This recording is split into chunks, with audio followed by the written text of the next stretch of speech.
Hello. संविधान चल रहा था और संविधान में हम बताए थे आर्टिकल 372।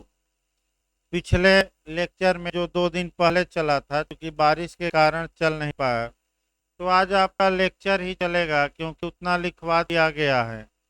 और लेक्चर पहले सुनिए, उसके बाद इसको लिखवा दिया जाएगा। देखिए, ज्यादातर इधर से क्वेश्चन भाई बता दिया जाए प्री में आते हैं, मेंस में नहीं।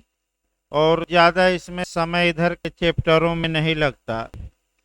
372 के बाद आपका 374 देखिए, यहाँ से कभी क्वेश्चन नहीं बना, एक लाइन देखना है ज्ञान के लिए हल्का सा। फेडरल न्यायालय फेडरल न्यायालय के न्यायाधीशों और फेडरल न्यायालय में या सब परिषद हिज मजेस्टी के समझ लंबित कार्यवाहियों के बारे में उपबंध। अब एक कंसेप्ट केवल बना लेना है, ध्यान में रखिए। आपका 26 जनवरी 1950, आइए भाई बैठिए, 374 का आपका एक कंसेप्ट बना लेना है। और कंसेप्ट आपका ये बनाना है कि 26 जनवरी 1950 के पहले, यानी कि 26 नहीं, अब 28 जनवरी याद रखिए, क्योंकि भारत के उच्चतम न्यायालय की स्थापना 28 जनवरी 1950 को हुई। तो 28 जनवरी 1950 के पहले भारत में जो संघीय न्यायालय था, या इंग्लिश में फेडरल कोर्ट था, वो था। और वह दिल्ली में था और दिल्ली में कार्य कर रहा था। अब समस्या ये आई कि जब हम अपना संविधान के तहत सुप्रीम कोर्ट या उच्चतम न्यायालय बना लिए और उच्चतम न्यायालय 28 जनवरी 1950 को स्थापित हो गया, कार्य करना भी शुरू कर दिया, तो दिक्कत ये है कि जो मामले फेडरल कोर्ट में लंबित थे उनका क्या होगा? क्या वे समाप्त हो जाएंगे कि उन पर सुनवाई हमारा उच्चतम न्यायालय करेगा? तो अनुच्छेद 370 आपका 4 केवल ये बताता है कि जो मामले फेडरल न्यायालय में लंबित थे, वे मामले हमारे उच्चतम न्यायालय को ट्रांसफर हो जाएंगे। और इस बात का उल्लेख कि फेडरल न्यायालय की सभी शक्तियां उच्चतम न्यायालय को प्राप्त होंगी। एक अलग अनुच्छेद भी है 135, और उसमें स्पष्ट रूप से बताया गया है। यानी कि हमारा उच्चतम न्यायालय किसका उत्तराधिकारी है पूछ ले, तो आपका क्या जवाब रहेगा? फेडरल कोर्ट का। एक लाइन माने, फिर एक बार देखिए, जो फेडरल कोर्ट में मुकदमे थे, अब वे मुकदमे कौन सुनेगा? Supreme court. बस एक लाइन। ये भी आपका पढ़ना नहीं है। 375 देखिए, संविधान के उपबंधों के अधीन रहते हुए न्यायालयों, प्राधिकारियों और अधिकारियों का कृत्य करते रहना। इसका मतलब ये हुआ कि जब 28 जनवरी 1950 को हमारा उच्चतम न्यायालय बना, उसके पहले फेडरल न्यायालय था या संघीय न्यायालय था। अब ये प्रावधान किया गया कि जो कर्मचारी उसमें है, जो फेडरल कोर्ट के न्यायाधीश हैं, उनको विकल्प दिया गया, या तो आप रिटायर हो जाइए, पेंशन पाइए, या सुप्रीम कोर्ट में कार्य करिए। तो ज्यादातर जो फेडरल कोर्ट के जज थे, किसके जज बना दिए गए? सुप्रीम कोर्ट के। और वो कार्य करते रहे, उनको विकल्प दिया गया।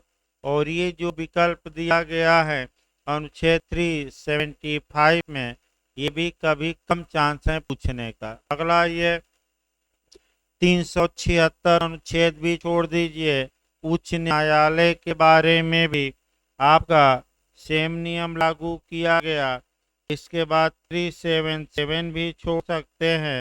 378 एक लाइन देख लेना है, जो उस समय संघ लोक सेवा आयोग था, यानी कि जो भी आयोग थे, लोक सेवा आयोग था, अब आपका कह सकते हैं कि वह भी बना रहा, समाप्त नहीं किया गया, भर्ती करता रहा, उस समय भी करता था।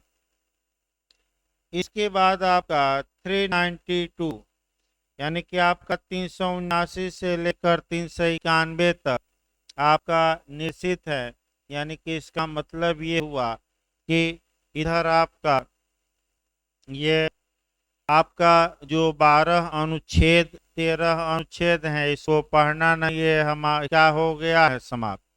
यानी कि आपका 10-12 अनुच्छेदों से मुक्ति मिल गई। अब आपका इधर से फिर क्वेश्चन बनना शुरू होता है और इधर से अच्छे क्वेश्चन बनते हैं। यानी कि आपका 392, 393, 394, 394A और 395, ये जो 5 अनुच्छेद हैं, इधर से वर्तमान समय में हर एक कंपटीशन में प्री में एक क्वेश्चन बन रहा है, मैं बता दूं। यानी कि आपका एक क्वेश्चन वर्तमान में, चाहे यूपी जे हो या बिहार जे हो या जीएस हो, आपका इन 5 अनुच्छेदों से एक क्वेश्चन वर्तमान में बन रहा है।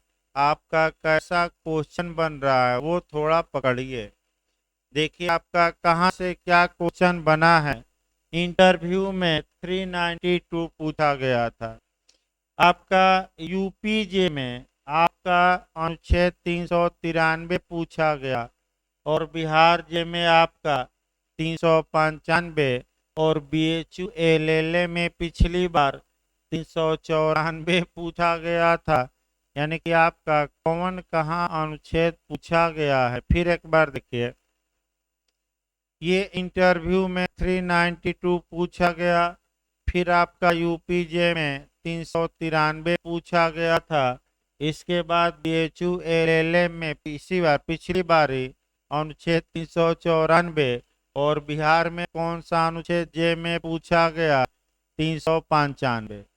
तो आपका एक ही तो अनुच्छेद बीच में बचा है जो अब तक नहीं पूछा गया है, कौन सा, 300। तो भाई प्रयास ये करना है कि पांचों आर्टिकल को अच्छे से तैयार रखिए।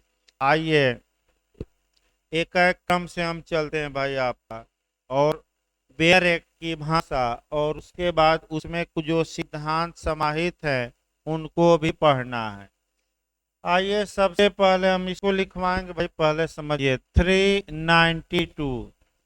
इस अनुच्छेद में सर हेनरी अष्टम अष्टम का सिद्धांत समाहित है। यानी कि अभी हमने पुलिस एक्ट बताते समय भी बताया कि उत्तराखंड पुलिस अधिनियम की किस धारा में ये सिद्धांत समाहित हैं। तो हमने बताया था कि उत्तराखंड पुलिस अधिनियम की धारा 88 में सर हेनरी अष्टम खंड का सिद्धांत समाहित है। अब फिर एक बार समझिए तब आपका बताया जाए।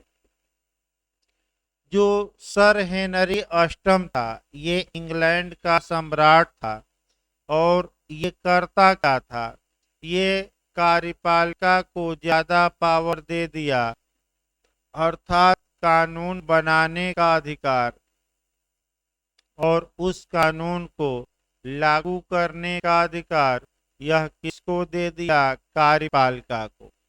अब ध्यान में याद रखिए, जैसे भारत में जोड़ लीजिए, कानून बनाने की शक्ति भारत में संघ स्तर पर हमारे पार्लियामेंट या संसद को है, जबकि राज्य स्तर पर राज्य विधानमंडल को। भाई संघ स्तर पर संसद कानून बनाए, राज्य स्तर पर कौन कानून बनाए, राज्य विधानमंडल। लेकिन जब संसद द्वारा कानून न बनाकर कार्यपालिका को यानी कि राष्ट्रपति या राज्यपाल को या राज्य सरकार या केंद्र सरकार को कानून बनाने का अधिकार दे दिया जाता है, तो सर हेनरी अष्टम ने यही किया। संसद से कानून पास ही नहीं करवाता था और कानून कार्य बनाकर और उसे क्या कर देता था, कार्यपालिका के अधिकारियों द्वारा लागू। यानी कि संसद की शक्ति को हड़प लेना या संसद की शक्ति को छीन लेना भी कहते हैं। ऐसी दशा में आपका इसी प्रावधानों को हेनरी अष्टम खंड कहा जाता है। यानी कि याद रखिएगा, संसद न बनाकर कौन बनाए, कार्यपालिका। अब भारत में आइए, देखिए आपका भारत में 392 में क्या कहा गया है। आपका एक बार पहले सामान्य वे में समझिए, तब डायरेक्ट हम पढ़ते हैं। अगर संविधान हमारा 26 जनवरी 1950 को लागू हुआ तो आपका 392 अनुच्छेद कहता है कि यदि संविधान के लागू होने में कोई समस्या आती है तो भारत का राष्ट्रपति हमारे संविधान में संशोधन कर सकता है। लेकिन कब तक कर सकता है, तो आपका संसद के प्रथम अधिवेशन के पूर्व। यानी कि भारत की संसद का जब तक प्रथम अधिवेशन न हो, यानी कि फर्स्ट मीटिंग न हो, उसके पहले तक भारत के राष्ट्रपति को ये अधिकार प्राप्त था कि वह संविधान में कठिनाई उत्पन्न होने पर उसमें संशोधन कर सके। यानी कि संसद द्वारा नहीं, किसके द्वारा संशोधन किया जा सकता था, भारत के राष्ट्रपति द्वारा। तो संशोधन करना संसद का अधिकार है, लेकिन किया किसके द्वारा जा रहा है, राष्ट्रपति द्वारा। तो इसी को हम क्या कहते हैं कि इस अनुच्छेद में हेनरी अष्टम खंड क्या है, समाहित। लेकिन याद रखना, हमेशा के लिए पावर नहीं दिया गया, संसद की प्रथम बैठक के पूर्व तक। यानी कि हमें आपको एक साल, लगभग 1.5 साल जो भी पावर रहा हो, उसके बाद जैसे ही लोकसभा संसद की प्रथम बैठक हुई, ये पावर राष्ट्रपति का क्या हो गया, अपने आप समाप्त। यानी कि वर्तमान में इस अनुच्छेद का कोई महत्व नहीं है, क्योंकि उसी 1 साल 1.5 साल के अंदर था। आज इसका कोई महत्व नहीं है। अब आइए 392 के बाद 393 देखा जाए। पिछली बार यूपीजे में भाग 22 शुरू हो रहा है भाई। अब आपका भाग 22 संक्षिप्त नाम प्रारंभ, हिंदी में प्राधिकृत पाठ और निरसन। अब 393 से शुरू करिए। आपका कई बार जीएस में भी आया है कि भारतीय संविधान का नाम कहाँ दिया गया है। तो पहले तो नाम देखिए, एक लॉन्ग टाइटल होती है विस्तृत नाम, एक होता है विस्तृत नाम बड़ा नाम, और एक होता है शॉर्ट टाइटल यानी कि संक्षिप्त नाम। पहला क्वेश्चन आइए, तो अनुच्छेद 393 में भारत के संविधान का विस्तृत नाम दिया गया है कि संक्षिप्त नाम। तो बस एक लाइन बताइएगा, संक्षिप्त नाम। इस संविधान का संक्षिप्त नाम क्या होगा? क्या हम इंग्लैंड का संविधान कहेंगे कि अमेरिका का कि भारत का? तो कौन सा अनुच्छेद बता रहा है कि हम इसे भारत का संविधान कहेंगे? तो कौन सा अनुच्छेद बता रहा है? तो संविधान का नाम किस अनुच्छेद में दिया गया है? हाँ, बस रट्टा मारकर एक लाइन जाना है। अब आपका इंटरव्यू में देखिए क्या पूछा जाता है, थोड़ा नियम और देखिए। दूसरे नियम है तो इतना भाई प्री के लिए पर्याप्त है, क्योंकि और भी हमें चलना है। देखिए, सामान्यतः किसी भी कानून की सेक्शन 1 में, धारा 1 में नाम दिया जाता है, लेकिन एक हमारा संविधान ही ऐसा कानून है जहाँ की नाम पहले न देकर लास्ट में दिया गया है। एक संविधान ही ऐसा कानून है, और कोई कानून नहीं। और कानून देखेंगे तो किस सेक्शन में नाम दिया रहेगा? पहले में। ये पहला नियम। दूसरा नियम ये देखना है कि भाई कानूनों का दो नाम होता है, एक लॉन्ग टाइटल यानी कि विस्तृत नाम और एक शॉर्ट टाइटल यानी कि संक्षिप्त नाम। प्राचीन काल और मध्यकाल तक विस्तृत नाम दिए जाते थे, लेकिन वर्तमान समय में अब विस्तृत नाम नहीं दिए जाते कानून का, केवल कैसा नाम दिया जाता है, संक्षिप्त।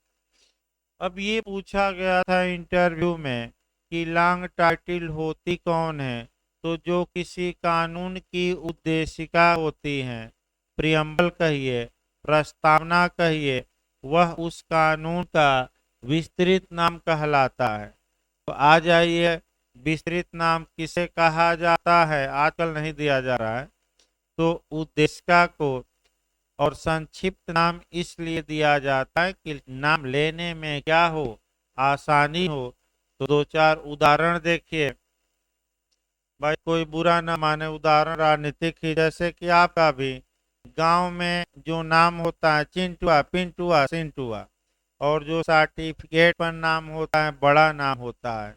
तो सर्टिफिकेट वाला नाम ज्यादा लोग जानते नहीं, कौन नाम जानते हैं, पिंकिया, सिंकिया, रिंकिया, यही तो जानते हैं, पिंटुआ, चिंटुआ, मिंटुआ। तो ये 60 नाम है। उसी प्रकार संविधान में भी, जैसे कि आपका राहुल गांधी जी को लोग आपका पप्पुआ कहते हैं, मोदी जी को फेकुआ कहते हैं, ठेकुआ नहीं भाई, फेकू।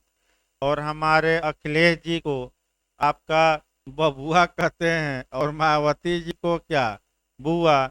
ये उपनाम है, संक्षिप्त नाम है, और इसी नाम से आसानी रहती है नाम लेने में। तो अगर हम उद्देशिका को पूरा बताएंगे कठिन है, तो भारत का संक्षिप्त नाम किस आर्टिकल में, 393, और क्या होगा, भारत का संविधान।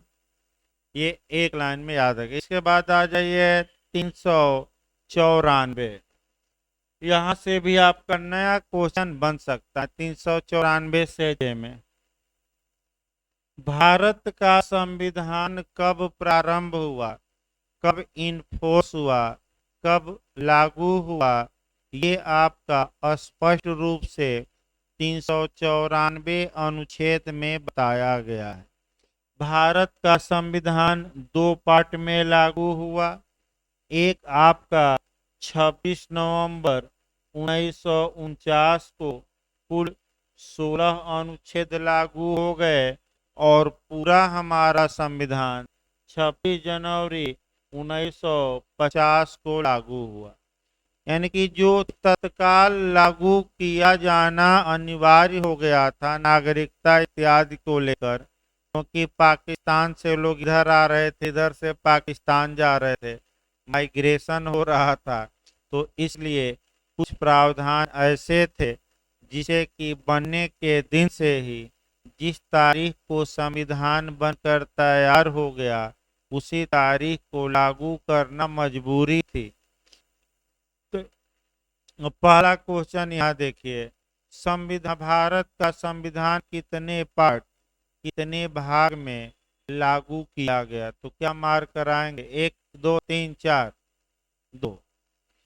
पूर्ण रूप से भारत का संविधान कब लागू किया गया, 26 जनवरी 1950। आंशिक रूप से कब किया गया, 26 नवंबर 1949। याद रखिए, आंशिक पूछे तो ये पूर्ण रूप से कब लागू किया गया, तो 26 जनवरी, और आंशिक पूछ ले तो आप क्या मारेंगे, 26 नवंबर 1949। यही अब जो कानून दो पार्ट में लागू किए गए हैं, आपका बिहार में भी जे में बनता है, उन कानूनों को याद रखिए। जैसे भारतीय भागीदारी अधिनियम, वह भी आपका दो पार्ट में लागू किया गया। आरटीआई हो गया, सूचना का अधिकार अधिनियम हो गया, वह भी दो भागों में लागू किया गया, 2 बार में। तो संविधान भी कितने भागों में लागू किया गया, 2। अब यहाँ देखिए, आपका एक बार बेरेक बता दिया जाए, यह अनुच्छेद और यह अनुच्छेद का मतलब कि 394 भी इनमें शामिल हैं। जैसे इस पर कहानी भी आती है। कहानी ये आती है कि आपका 5 व्यक्ति थे, रेगिस्तान में जा रहे थे और बहुत बड़े विद्वान थे, पढ़े लिखे थे। आपका पढ़े लिखे भी थे, ऐसी कोई बात नहीं थी। जब वह गिनती कर रहे थे तो एक आदमी जब गिनती कर रहा था तो अपने को छोड़ देता था और गिनती करता था तो 4 ही निकलते थे। और बहुत लोग परेशान हो गए पांचों कि हम घर से चले थे 5 लोग और कितने हो गए अब 4। एक कहाँ गायब हो गया, धरती निकल गई, ये रेगिस्तान निकल गया, क्या हुआ। अब एक दरवेश जा रहा था। दरवेश सुने हैं कि नहीं कभी। दरवेश का मतलब होता है कि जो आपका रेगिस्तान में ज्यादा समय तक घूमा हो, अनुभव रखता हो। फकीर या दरवेश रेगिस्तान में घूमता रहता है। अब वह जा रहा था तो इन लोगों ने कहा कि चलो इसी से पूछा जाए कि हम कितने लोग हैं। तो दरवेश से पूछा गया कि कितने हम लोग हैं बताइए। हम तो 5 चले थे। तो दरवेश ने कहा कि आप लोग तो 5 लोग हैं। लेकिन फिर पांचों ने कहा कि जब हम गिनती कर रहे हैं तो भाई 4 ही आ रहा है। तो कहा कि एक डंडा दो और जिन जिन पर डंडा बजेगा वह 1 2 3 4 5 क्या करेगा, बोलेगा। तो पहले पर डंडा दरवेश ने बरसाया तो 1, इसी प्रकार डंडा बरसता रहा। और जब 5वें पर बरसा तो 5, यानी कि अब उनको लगा कि हम लोग क्या हैं, यानी कि 5। तो उसी प्रकार अनुच्छेद 394 में कई लोग गलती करते हैं, ये कहते हैं कि 15 ही अनुच्छेद हैं।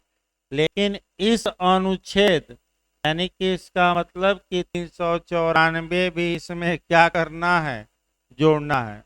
तो कितने टोटल हो गए, 16। तो इस अनुच्छेद मतलब कि इसको लेकर सिवाय नहीं। देखिए बैरक के साहब, यह अनुच्छेद और यानी कि एक अनुच्छेद जो लिस्ट दी गई है जोड़ेंगे कौन सा, 394। देखिए 5 6 7 8 9 60 324 366 367 379 380 388 391 392 393, ये तुरंत प्रवृत्त होंगे, तुरंत लागू होंगे। यानी कि जिस दिन संविधान बन गया उसी दिन लागू होंगे। अर्थात 26 नवंबर 1949 को क्या होंगे, ये 16 अनुच्छेद लागू। और इस संविधान के शेष उपबंध यानी कि इसके सिवाय 16 के सिवाय किस तारीख को लागू होंगे, 26 जनवरी 1950 को प्रवृत्त होंगे। जो दिन इस संविधान के प्रारंभ के रूप में निर्दिष्ट किया गया है। तो अगर ऐसे पूछे कि संविधान का प्रारंभ कब हुआ तो आप 26 जनवरी 1950 ही मारिए। लेकिन हल्का सा घुमा दे, आंशिक रूप से कब लागू, 26 नवंबर। पूर्ण रूप से कब लागू, लेकिन कुछ न दे, ये दे कि कब लागू हुआ। तो 26 नवंबर नहीं मारना है, क्या मारना है, 26 जनवरी। ये थोड़ा दिमाग में कंपटीशन के लिए बैठा लेना। आइए 394 ये देखा जाए। हिंदी भाषा में प्राधिकृत पाठ। क्योंकि जो हमारा संविधान बना था वह इंग्लिश में बना था, अतः अनुच्छेद 394 ए जोड़ा गया और राष्ट्रपति को ये शक्ति दी गई कि राष्ट्रपति समय समय पर इस अंग्रेजी पाठ का शुद्ध हिंदी में ट्रांसलेशन कराएंगे। यानी कि कौन कराएगा, राष्ट्रपति। बस एक लाइन, आपका हिंदी में ट्रांसलेट कराएं, कौन कराएं, राष्ट्रपति। अब आइए अनुच्छेद 395 लास्ट आपका दिखा जाए। देखिए जब भी आप अनुच्छेद 395 पढ़िए तो पहले तो कोरिलेट करना है। उत्तराखंड पुलिस अधिनियम की धारा 86 पढ़िएगा। इसके बाद सीआरपीसी की धारा आप 484 पढ़िएगा। सीपीसी की धारा जब पढ़िएगा तो 157 और 158। और संविधान में जब इसी को पढ़िएगा तो संविधान का अनुच्छेद पढ़िएगा आप 395। पहले आप एक कॉन्सेप्ट बनाइए, तब आपका 395 पढ़ाया जाएगा बेयर एक्ट से। और बिहार जे में अंदर से जाकर पूछा गया था, जीएस में भी आ सकता है, आपका आईएएस में भी एक क्वेश्चन बना है भाई, जीएस में थोड़ा सतर्क रहना है। देखिए आपका पहले हम उठाते हैं, अभी बता भी गया था आज ही, उत्तराखंड पुलिस अधिनियम। सबसे पहले अंग्रेजों द्वारा 1861 ईस्वी में भारत के लिए पुलिस अधिनियम बनाया गया। स्वतंत्रता के बाद भी आपका वह कानून भारत के कई राज्यों में लागू रहा और सुप्रीम कोर्ट बार बार कह रहा है कि नया कानून बनाया जाए और पुलिस को और उत्तरदायी और जवाबदेह क्या किया जाए, बनाया जाए। तत्पश्चात उत्तराखंड के विधानसभा ने उत्तराखंड पुलिस अधिनियम 2007 नया कानून बनाया, जो आपका 2 जनवरी 2008 को बनकर तैयार हो गया। 4 जनवरी 2008 को प्रकाशित हुआ और 19 मार्च 2008 को लागू भी हो गया। अब समस्या ये आया कि 19 मार्च 2008 के पहले उत्तराखंड में पुलिस मनमाना तो कार्य करता नहीं था, मनमानी किसी न किसी कानून द्वारा ही गवर्न होती थी, और वह पुराना कानून था जो अंग्रेज बनाकर चले गए, पुलिस अधिनियम 1861, यानी कि पुलिस अधिनियम 1861। यूपी एपीयू आ जाएगी तो वही कानून पढ़ना है, नया नहीं, ये केवल उत्तराखंड के लिए बना है, यूपी अब तक बनाया नहीं। अब ये है कि अगर जब नया कानून किसी विषय पर बनता है और उसी विषय पर कोई पुराना कानून चल रहा होता है, तो सर्वप्रथम पुराने कानून को समाप्त किया जाता है, निरसित किया जाता है, रिपील किया जाता है, और तब नया कानून लागू होता है। तो उत्तराखंड पुलिस अधिनियम की धारा 86 के द्वारा उत्तराखंड राज्य में, पूरे भारत में नहीं, उत्तराखंड राज्य में जो ये 1861 का पुलिस अधिनियम था, इसे क्या किया गया, समाप्त। और तब जाके 19 मार्च 2008 को नया कानून लागू किया गया। अब सीआरपीसी आइए, ये तो पुलिस एक्ट बताया गया। सीआरपीसी पूरे भारत के लिए सर्वप्रथम बनती है, आपका पूरे भारत के लिए आपका 1882 में, यानी कि पूरे भारत के लिए एक सीआरपीसी 1882 में बनाई गई। फिर इस सीआरपीसी को रिपील किया गया, फिर दूसरी बार कब बनी, तो 1898 ईस्वी में, ये आज़ादी के बाद भी लागू रही। फिर इसे भी रिपील किया गया, दंड प्रक्रिया संहिता, और हमारी संसद ने 1973 में नया कानून बनाया सीआरपीसी, और लागू हुआ 1 अप्रैल 1974। अब यहाँ थोड़ा सतर्क रहना है। 1 अप्रैल 1974 के पूर्व आपका जो हमारे न्यायालय कार्य करते थे, पुलिस कार्य करती थी, वह पुरानी सीआरपीसी 1898 के तहत। अब चूंकि हमने नया कानून बना लिया, तो आपका पुराने कानून को जब तक समाप्त न किया जाए, नया कानून लागू नहीं होगा। तो पुरानी सीआरपीसी को रिपील किया गया है, तो नई सीआरपीसी की 21 धारा के तहत जो 484, यानी कि एक नियम भी दिमाग में बनाना है। अगर किसी विषय पर पहले से कोई कानून है, तो जो लास्ट धाराएं का नए कानून की होती हैं, उसके द्वारा पुराने कानूनों को क्या किया जाता है, निरसित, समाप्त। माने जो 2-3 लास्ट की धाराएं होती हैं उसी में ये रहता है। अब संविधान पर आ जाइए, सीपी छोड़ दीजिए। अब आपका संविधान में आईएएस में देखिए क्या बना था। क्वेश्चन ये बना था कि 26 जनवरी 1950 के पूर्व और 15 अगस्त 1947 के बाद, यानी कि 15 अगस्त 1947 जब हम आज़ाद हुए और 26 जनवरी 1950 जब हमने अपना संविधान लागू किया, आखिर इस बीच में भारत का जो शासन था वह कैसे चलाया जाता था? क्या मनमाना चलता था कि किसी कानून द्वारा चलता था, ये पूछा गया था। तो याद रखिएगा 26 जनवरी 1950 के पहले भारत का जो शासन था वह अंग्रेजों द्वारा बनाए गए कानून भारत शासन अधिनियम 1935 में कुछ संशोधन करके, हूबहू नहीं, कुछ हल्का फुल्का क्या किया गया, संशोधन, और इस बीच में शासन चला। इस बीच में ये आईएएस में बना भाई, किसके द्वारा चलाया गया, भारत शासन अधिनियम 1935। अब यहाँ दिमाग आपको ये लगाना है कि जब हमने अपना संविधान बना लिया तो जो अंग्रेज हमारे लिए संविधान 1935 में बनाकर चले गए उस संविधान को क्या किया जाएगा, निरसित आपका।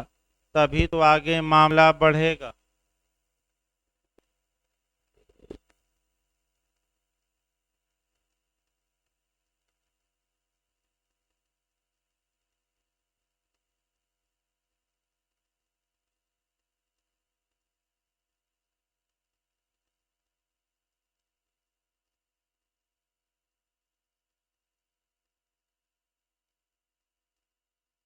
आपका कंसेप्ट ही अभी बनाया जा रहा है। अब देखिए आपका, यानी कि जब किसी विषय पर पुराना कानून हो और नया कानून लागू करना हो तो लागू करने के पहले नए कानून को, पुराने कानून को समाप्त किया जाएगा, रिपील किया जाएगा, निश्चित किया जाता है। एक ही है, इंग्लिश में रिपील कहते हैं। तो आपका चूंकि अब ऐसी दशा में आर्टिकल 395 द्वारा ये किया गया है, तो आखिर 395 द्वारा क्या किया गया है, तो हेडिंग है आपका निरसन। अब का जो नए लड़के रहते हैं, आपका जो ज्यादा नहीं पढ़े रहते, वो समझते ये है कि अनुच्छेद 395 ही समाप्त हो गया है। अनुच्छेद 395 को निरसित नहीं किया गया है। इस अनुच्छेद में निरसन का प्रावधान है। फिर एक बार देखिए, जो नए लड़के रहते हैं ज्यादातर पूछते हैं, लेकिन समझिए वो कहते हैं कि ये तो निरसन लिखा है, यानी कि अनुच्छेद 395 समाप्त हो गया। ऐसी बात नहीं है, वो हेडिंग है निरसन। इसका मतलब ये हुआ कि अनुच्छेद 395 के तहत कुछ पुराने कानूनों को हमारी संविधान सभा ने संविधान बनाते समय ही समाप्त किया कि अब भारत में ये लागू नहीं रहेंगे। तो कौन कौन कानून समाप्त किया गया, तो 2 कानून समाप्त किए गए हैं संविधान सभा द्वारा, वो रट कर जाइए। भारत शासन अधिनियम 1935 और भारतीय स्वतंत्रता अधिनियम 1947। तो कितने कानूनों को हमारी संविधान सभा ने रिपील किया है, 2। इसका मतलब ये हुआ कि ये दोनों कानून अंग्रेज बनाए थे। अब ये दोनों कानून 26 जनवरी 1950 से भारत में लागू नहीं रहेंगे। लेकिन शैक्षणिक महत्व है और आईएएस और पीसीएस और बिहार जे में पढ़ना है, यहाँ से क्वेश्चन भी आता है। लेकिन अब ये भारत में लागू नहीं है। भाई भारत में लागू न होते हुए भी हमें जीएस के लिए क्या करना है, इन कानूनों से क्वेश्चन बनता है, पढ़ना ही है। अगला देखिए भाई, आपका एक कानून जो है जो बिहार ने बनाया था, हमारी संविधान सभा ने एक कानून को निश्चित नहीं किया, उसके बारे में पहले बेरक देखिए तब समझाते हैं भाई। भारत स्वतंत्रता अधिनियम 1947 और भारत शासन अधिनियम 1935 का पश्चात कथित अधिनियम की संशोधक या अनुपूरक सभी अधिनियमितियों के साथ, जिसके अंतर्गत प्रिवी काउंसिल अधिकारिता उत्सादन अधिनियम 1949 नहीं है, इसके द्वारा निश्चित किया जाता है। अब देखिए बेर की भाषा आपको पकड़ना पड़ेगा।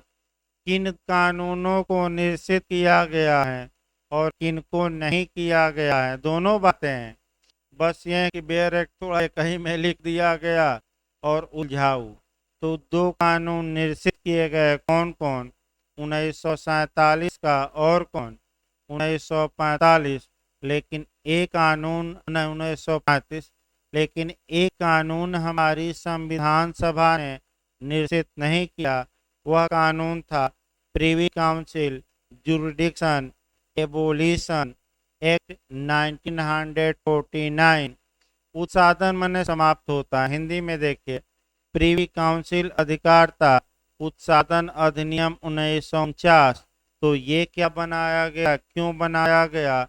अब 2-4 मिनट इसका इतिहास देखना है। देखिए प्रिवी काउंसिल एक आपका इंग्लैंड में थी, और जो भी इंग्लैंड के उपनिवेशों से अपीलें जाती थी सिविल या क्रिमिनल मामलों में, राजा को या सम्राट को जाती थी, और यह प्रिवी काउंसिल या पीसी ये राजा को उन मामलों में सलाह देती थी कि क्या निर्णय दिया जाए।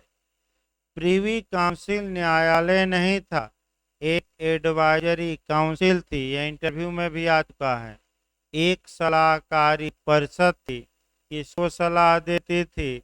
राजा को। इंग्लैंड के किन मामलों में? इंग्लैंड के मामलों में कि बाहरी मामलों में? बाहरी, यानी कि जितने देश इंग्लैंड के अधीन थे वहां से अपील कहाँ जाती थी? प्रिवी काउंसिल, इंग्लैंड में प्रिवी काउंसिल में। जब भारत आजाद हो गया तो हमने अपना सुप्रीम कोर्ट बना लिया, और सर्वोच्च अपीलीय अदालत तब प्रिवी काउंसिल नहीं रही। कौन हो गया हमारा? उच्चतम न्यायालय। तो इंग्लैंड की संसद ने 1949 में कानून बनाकर, भारत की संसद ने नहीं, किसने? इंग्लैंड। इंग्लैंड की संसद ने 1949 में कानून बनाकर भारत से प्रिवी काउंसिल की अधिकारिता को समाप्त कर दिया। यानी कि अब भारत से अपील कहाँ नहीं जाएगी? Privy council.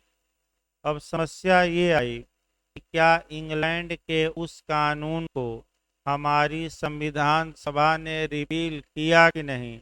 नहीं किया। अतः इसका मतलब ध्यान समझिए, इसका मतलब ये हुआ कि ठीक है, वर्तमान में प्रिवी काउंसिल में अपील नहीं जाएगी, लेकिन प्रिवी काउंसिल जो निर्णय पहले दे चुकी हैं भारत के मामले में, वे निर्णय आज भी भारत में लागू रहेंगे, बने रहेंगे। याद रखिए, यानी कि प्रिवी काउंसिल द्वारा दिए गए जजमेंट आज भी भारत में क्या है? बने हुए हैं। तो क्वेश्चन ये बना कि प्रिवी काउंसिल के निर्णयों को भारत में बने रहने का वर्तमान में कॉन्स्टिट्यूशनल बेस क्या है? संवैधानिक आधार कौन सा अनुच्छेद है? तो वह कहाँ प्रोटेक्ट किया गया है प्रिवी काउंसिल को? 395। किसमें? यानी कि अनुच्छेद 395 के कारण ही प्रिवी काउंसिल के पुराने निर्णय आज भी भारत में मान्य हैं, सुसंगत हैं। तो अब समस्या एक और आती है कि प्रिवी काउंसिल द्वारा दिए गए निर्णय भारत में कौन पलट सकता है, कौन उलट सकता है, सेट साइड कौन कर सकता है, और पास्त कौन कर सकता है? तो केवल एक ही न्यायालय है, उच्चतम न्यायालय। उच्चतम न्यायालय प्रीवी काउंसिल के निर्णय को क्या कर सकता है? उलट सकता है, लेकिन हाई कोर्ट नहीं। ये भी आपका क्वेश्चन नया बन सकता है, आगे बताया जाएगा कि क्या उच्च न्यायालय प्रीवी काउंसिल के निर्णय को उलट सकते हैं, अपास्त कर सकते हैं? तो आपका जवाब रहेगा नहीं। और ये आप कह सकते हैं कि कवर करिएगा इसको आपका अनुच्छेद 225, जाकर एक बार पढ़िएगा, स्पष्ट नहीं लिखा है, शब्दों का जाल है आपका। शब्दों के अनुसार मैं बता रहा हूँ, किस अनुच्छेद के तहत उच्च न्यायालयों पर रोक लगी है कि वह प्रीवी काउंसिल द्वारा दिए गए फैसले के उसको उलट नहीं सकते। उलट नहीं सकते मतलब सेट साइड नहीं कर सकते। तो कौन सा अनुच्छेद है? 225। इस प्रकार आपका लास्ट तक बता दिया गया भाई। फिर एक बार सूचना दे दी जाए, आपका कल शाम का जो क्लास रहेगा वह भाई आप रहेगा, क्योंकि भाई सेकेंड डोज वैक्सीन की कल लगवानी है हमें। और आपका 1:30-2 बजे लगवाया जाएगा सेकेंड डोज। तो भाई आराम भी चाहिए आपका वैक्सीन लगवाने के बाद, क्योंकि तत्काल आकर भाई पढ़ाना संभव नहीं है। भाई आपका स्वस्थ रहिए, क्या रहिए सुरक्षित, सावधानी भी बरतनी है 1-2 दिन। तो आपका रविवार भी पड़ जाएगा तो 2 दिन आराम मिल जाएगा। उसके बाद तो सोमवार को क्लास चलेगा भाई। आपका सोमवार